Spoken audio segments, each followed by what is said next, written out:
ሰላም ጤና ይስጥልን ውድ የዋልያ ሚዲያ ቤተሰቦች የዕለተ ማክሰኞ መረጃዎች እናልፋለን። በመጀመሪያም በአማራ ክልልና በትግራይ ክልል መካከል የማንነትና የወሰን ጥያቄ ከሚነሳባቸው ቦታዎች አንዱ በሆነው በራያ አላማጣ ወረዳ ጥሙጋ ቀበሌና በአላማጣ ከተማ 04 ቀበሌ ሀርኪሳ ጎጥም ከሌሊቱ 9 ሰዓት ጀምሮ አጠቃላይ 19 ሰዎች በታጣቂዎች ወዳልታወቀው ቦታ መወሰዳቸውንም ታውቋል።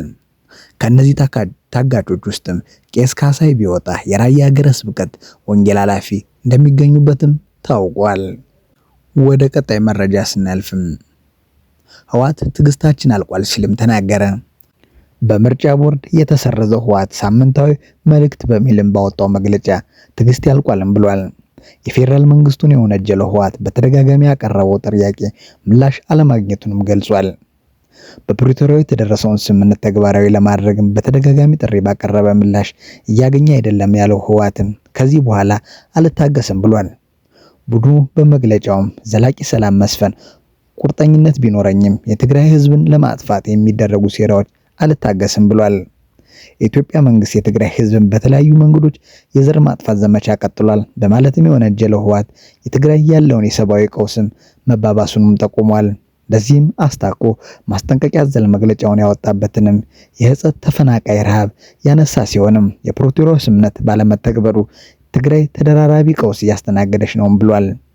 ይሁን እንጂ ትግራይ ለገጠማት ቀውስ የፌዴራል መንግስትን ተጠያቂ የሚያደርገው ራሷ ተፈናቃዮች ፖለቲካ መያዝ በማድረግ ይወነጅላል። ከህወሓት በተቃራኒ የቆሙ በርካታ የትግራይ ፖለቲካ ኃይሎችም ተፈናቃዮች ለችግር የተጋለጡት ሰብአዊነትና ፖለቲካ በመቀላቀሉ ነው ይላሉ።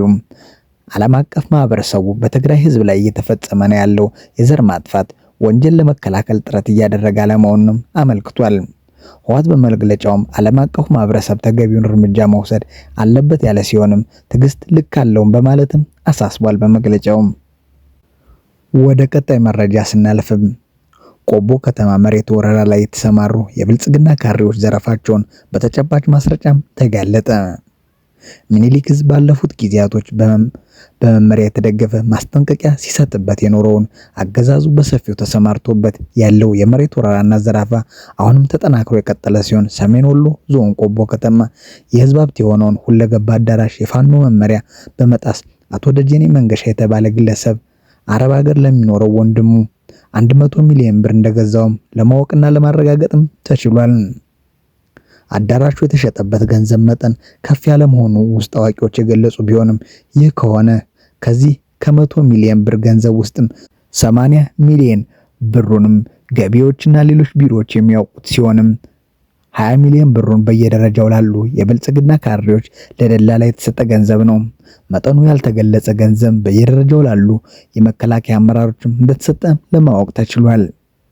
ቆቦ ከተማን ጨምሮ በራያ ቆቦ ህዝብ ሀብት እንደተገነባ በደርግ ዘመን ውድቀት ተጀምሮ በኢህአዴግ ዘመን መባቻ 1984 እንደተጠናቀቀ አገልግሎት እንደጀመረ የሚነገረው ቆቦ ከተማ ሁለገብ አዳራሽ ዛሬ ላይ የፋሽስቱ የብልጽግና አገዛዝ የአማራን ህዝብ በአማራ ህዝብ ሀብት በሚልም መርህ መሰረት መሬት ሽጦ የሚገዛው ጦር መሳሪያ ተተኳሽ ዘር ማጥፋትም እየፈጸመ ላለው ፋሽስታዊ አገዛዝ መጠቀሚያም ሆኗል።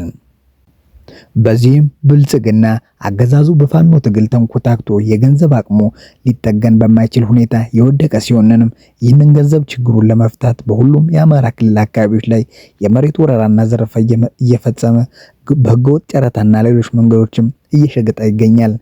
ከዚህ ጋርም ተያይዞ የህዝብ ሀብት የሆነው ቆቦ ሁለገብ አዳራሽ ሽጠው ገንዘቡ የተከፋፈሉ በሰውና በሰነድ ማስረጃም የተረጋገጠባቸው የቆቦ ከተማና የሰሜን ወሎ ዞን አመራሮችም የሚከተሉት ናቸው። አንደኛ አቶ ከድር ሙስጠፋ የሰሜን ወሎ ዞን ብልጽግና ኃላፊ 1 ሚሊዮን ብርም እንደተላለፈላቸውም በማስረጃ ተቀምጧል። ሁለተኛ አቶ ኃይላ ወንድሙ የቆቦ ከተማ አስተዳደር 6 ሚሊዮን ብር፣ ንጉሴ አያሌው ጌታውን በተባለ ግለሰብ 2.5 ሚሊዮን እና ስቲፋኖስ እምሩ ዘለቀ በተባለ ግለሰብ 2.5 ሚሊዮን እና 1 ሚሊዮን በድምሩ 3.5 ሚሊዮን ብርም ያተላለፉበትንም ማስረጃም ተገኝቶባቸዋል።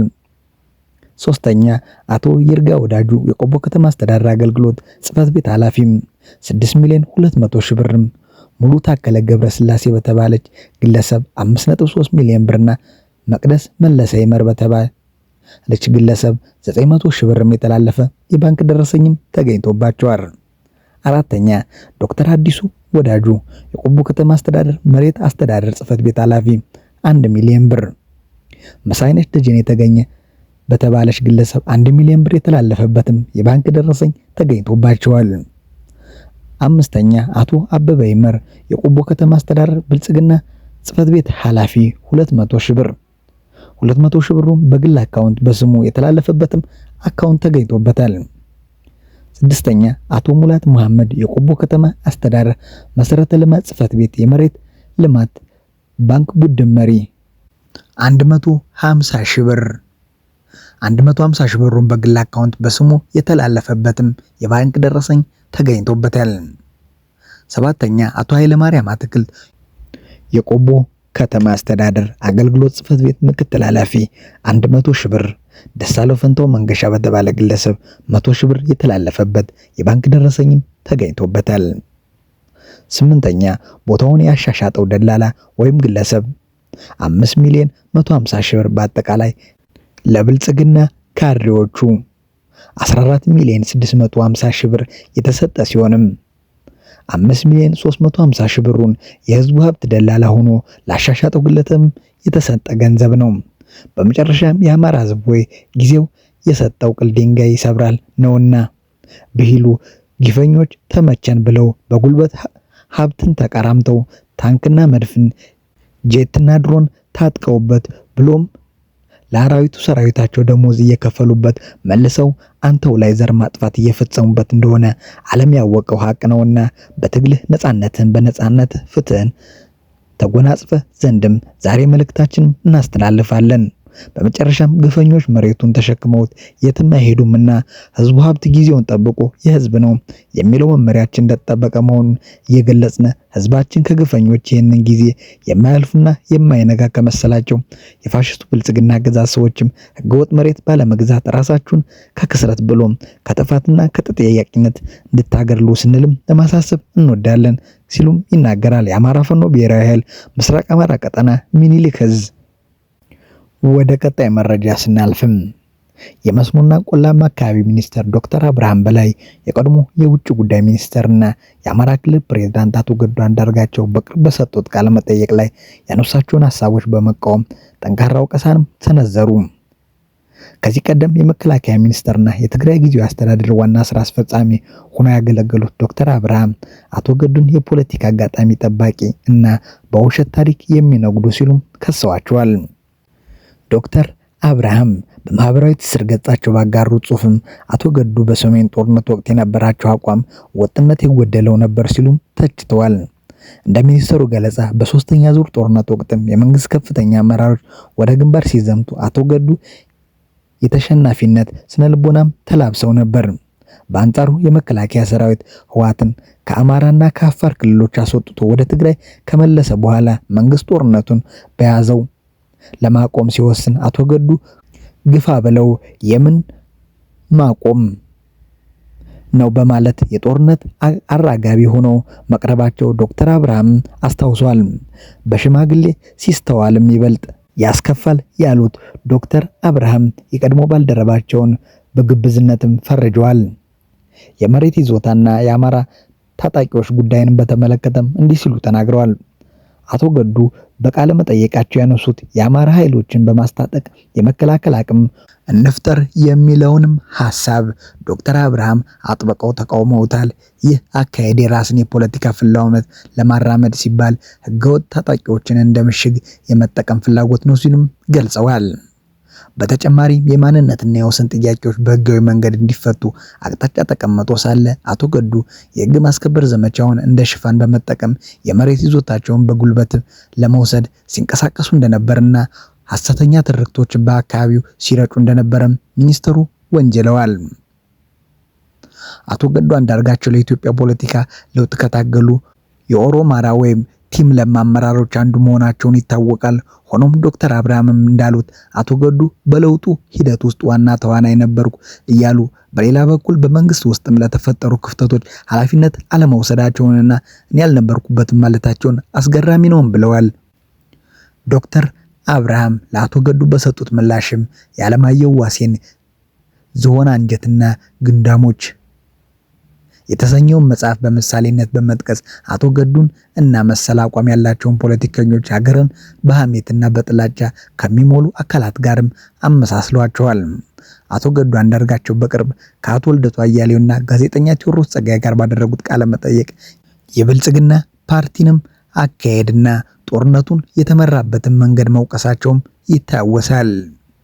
ወደ ቀጣይ መረጃ ስናልፍም የፕሬዝዳንት ዶናልድ ትራምፕ አስተዳደር በተለያዩ የዓለም ክፍሎች የተመደቡ ከ2 ደርዘን በላይ አምባሳደሮች ወደ ሀገር ቤት እየጠራ መሆኑም ዘፖስት ዘገበ። በአፍሪካ፣ በእስያ፣ በምስራቅ አውሮፓና በመካከለኛው አሜሪካ የሚገኙ 29 አምባሳደሮች ከኃላፊነታቸው እንዲነሱ የተወሰነውም የቀድሞ ፕሬዝዳንት ጆ ባይደን ሹሟቸው የነበሩ ዲፕሎማቶች በትራምፕ ሁለተኛ የስልጣን ዘመን መጀመሪያ ላይም በጅምላ እንዲሰናበቱ መደረጉን ተከትሎ ነው። ከፍተኛ የውጭ ጉዳይ ሚኒስቴር ባለስልጣን ምሽቱን ለጋዜጣው በሰጡት ቃልም ይህ በማንኛውም አስተዳደር ውስጥ የሚጠበቅ መደበኛ ሂደት ነው ብለዋል። አምባሳደር ፕሬዝዳንቱ የግል ተወካይ እንደመሆኑ መጠንም ፕሬዝዳንት የአሜሪካ ትቅደም አጀንዳንም የሚያስፈጽሙ ግለሰቦችን በእነዚህ ሀገራት የመመደብ መብት አላቸው ሲሉም የውሳኔውን አስፈላጊነት አስረድተዋል።